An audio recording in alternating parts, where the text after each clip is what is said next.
para que vayan conmigo a las Sagradas Escrituras y veamos un pasaje bíblico de la carta a los Hebreos. Hebreos capítulo 10.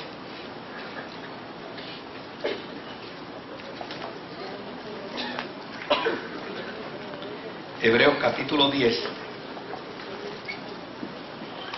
versículo 12 al 25.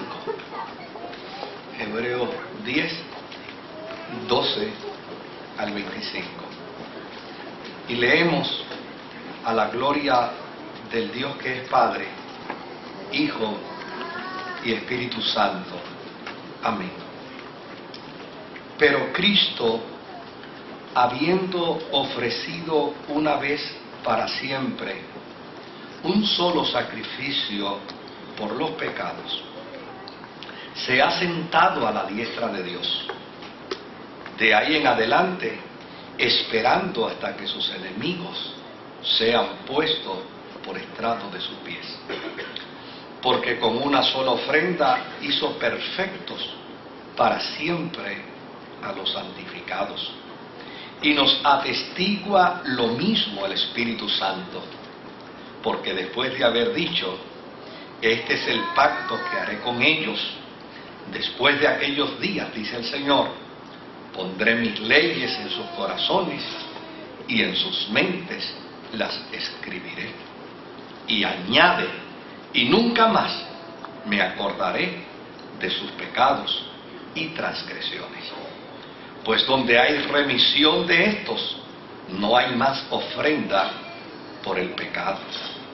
Así que, hermanos, teniendo libertad para entrar en el lugar santísimo por la sangre de Jesucristo, por el camino nuevo y vivo que Él nos abrió a través del velo, esto es, de su carne, y teniendo un gran sacerdote sobre la casa de Dios, acerquémonos con corazón sincero, en plena certidumbre de fe, purificados los corazones de mala conciencia y lavados los cuerpos con agua pura. Mantengamos firme, sin fluctuar, la profesión de nuestra esperanza, porque fiel es el que prometió. Y considerémonos unos a otros para estimularnos al amor y a las buenas obras, no dejando de congregarnos, como algunos tienen por costumbre, sino exhortándonos, y tanto más, cuanto veis que aquel día se acerca. Que el Señor añada bendición a su santa y bendita palabra. Estos son pasajes que con una sola lectura no los entendemos bien. Necesitamos volverlo a leer, porque obviamente el autor de la carta a los Hebreos, y para ser fiel a un teólogo que tiene una seria sospecha, ¿verdad? Que hay un teólogo que dice que él cree que la carta a los Hebreos no la escribió un autor, él cree que la carta a los Hebreos lo escribió una autora. Se piensa en que probablemente Aquila, Priscila, la esposa de Aquila, pudo haber trabajado dentro de este documento, pero claro, eso a lo mejor un día antes de que el Señor venga se pueda descubrir, no sabemos todavía. A mí no me estaría malo en lo absoluto que se descubriera que la carta a los Hebreos fue escrito por una mujer. Con toda honradez, a mí no me estaría mal. Todo lo contrario, yo me alegraría muchísimo, porque en Cristo no hay hombre ni mujer, y eso a mí me llenaría de mucha satisfacción. Pero la carta a los Hebreos, hubo un tiempo que se pensó que había sido escrita por el apóstol San Pablo, y se entendió que él era el responsable de la autoría de la carta, pero más adelante se descubrió que realmente Pablo no pudo haberla escrito, y básicamente pues al día de hoy ya nadie piensa que Pablo pudo haber sido el autor, pero Para los que vienen los martes a los estudios bíblicos de los martes, yo les digo que a mí me encanta la teología pentecostal, porque la teología pentecostal no tiene problemas con los autores bíblicos, porque a fin de cuentas en la teología pentecostal no se reconoce a ningún autor bíblico. En la teología pentecostal se dice que el autor de la Sagrada Escritura es el Espíritu Santo, y con eso a mí me parece que es más que suficiente. Por eso, si alguien descubre que en lugar de Pablo fue Priscila, o en lugar de Priscila fue Ana, pues a mí me tiene sin cuidado, porque lo importante de la Sagrada Escritura no es quién escribió, sino qué fue lo que escribió. Y desde luego, en términos de lo que escribió, nosotros afirmamos, y como creyentes creemos, que la Sagrada Escritura es revelada por y mediante el Espíritu Santo.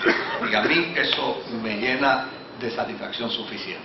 Ahora, lo otro que me interesa de la carta a los Hebreos es por qué se escribe. ¿Por qué se escribe la carta? Pues mire, cuando Jesús comenzó su ministerio, al primero que abordó para ganarlo para la fe, siendo él judío, o sea, Jesús era judío, pues al primero que abordó era judío, al segundo que abordó era judío, al tercero que abordó era judío, al duodécimo que abordó era judío. Todos los 12 discípulos de Jesús eran judíos. Y después de ello se creó una comisión de creyentes que se le denominó la comisión de los 70. Pues ¿sabe qué? Todos los 70 eran también judíos. Y después de eso el movimiento siguió creciendo y siguió desarrollándose, pero siguió creciendo y siguió desarrollándose con judíos. Y hasta el día de Pentecostés todavía la experiencia de la conversión era de judíos. Los primeros 3.000 que se convirtieron en Pentecostés eran judíos de la diáspora. Los próximos 5.000 que se convirtieron al otro domingo de resurrección también eran judíos de la diáspora.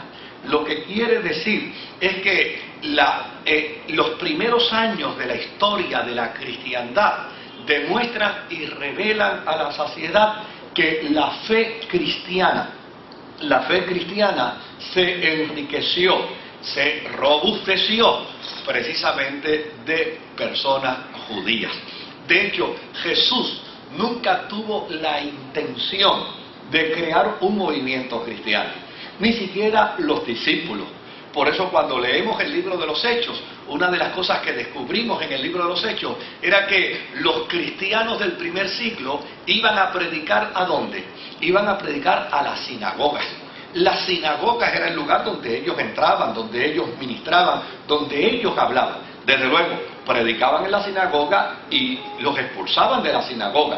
Pero a fin de cuentas ellos entendían que esa era su misión, que esa era su responsabilidad, que era su deber, porque el propósito que había en el corazón de estos cristianos era demostrar y afirmar que Jesucristo, el Hijo de Dios, el asesinado en la cruz, el resucitado al tercer día de entre los muertos, ese era el Mesías.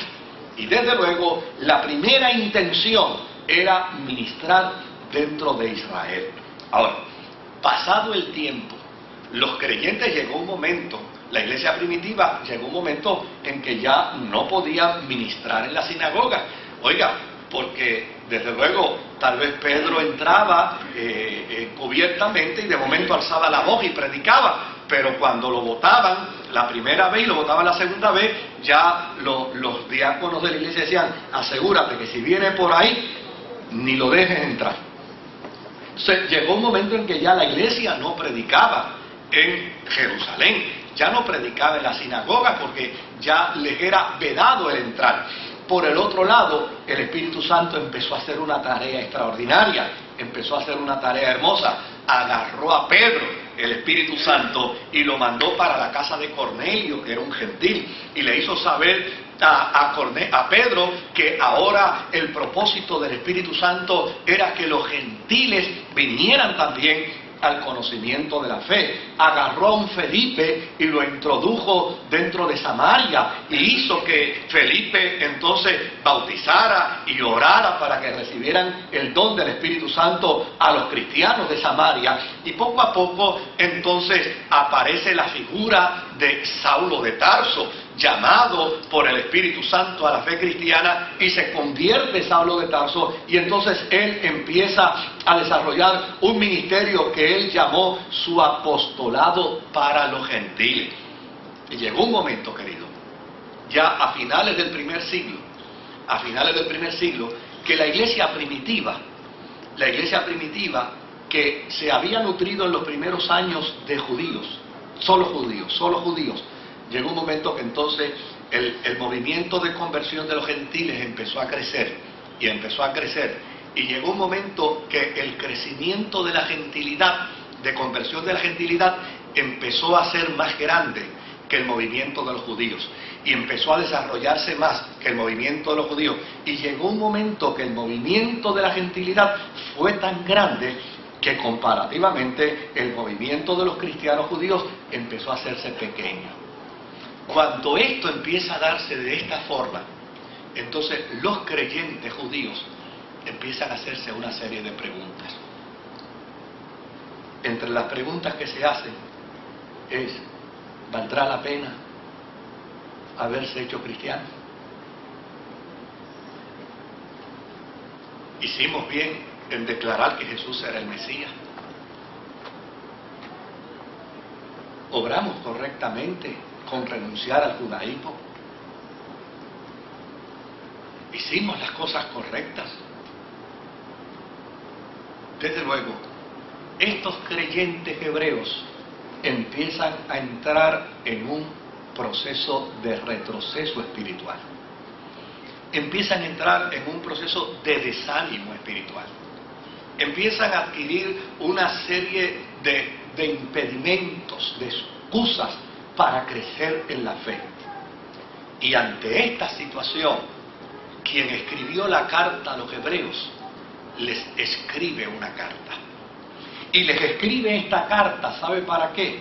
Para lograr que ellos se sacudan, para lograr que ellos reaccionen, para lograr que ellos entiendan que ellos fueron el vehículo que Dios utilizó para que el mundo conociese a Jesucristo como el Mesías, a Jesucristo como el Salvador, pero que llana y sencillamente en la persona de Jesucristo estaba el final de todo el proceso de la ley, y con Jesucristo se entraba a una nueva dimensión de vida, esa nueva dimensión que los creyentes hemos denominado como la dimensión de la gracia.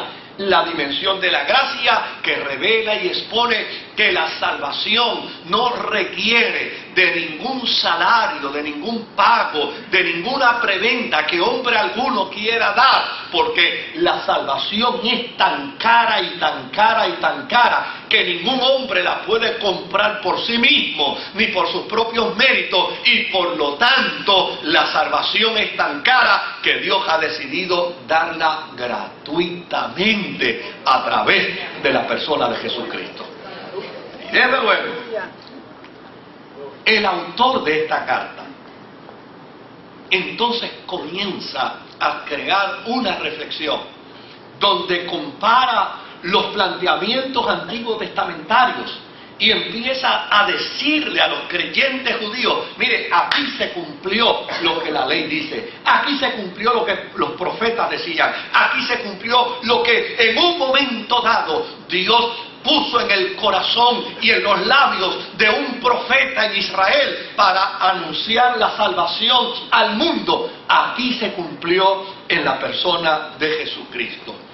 Yo creo que si volveríamos a leer los textos nuevamente, luego de esta introducción, los vamos a entender mejor, porque a fin de cuentas lo que pretende el autor de la carta de los Hebreos es incentivar a estos creyentes, a estos cristianos, que fueron los propulsores de la fe, que fueron los pioneros de la fe, pero en el camino se quedaron rezagados.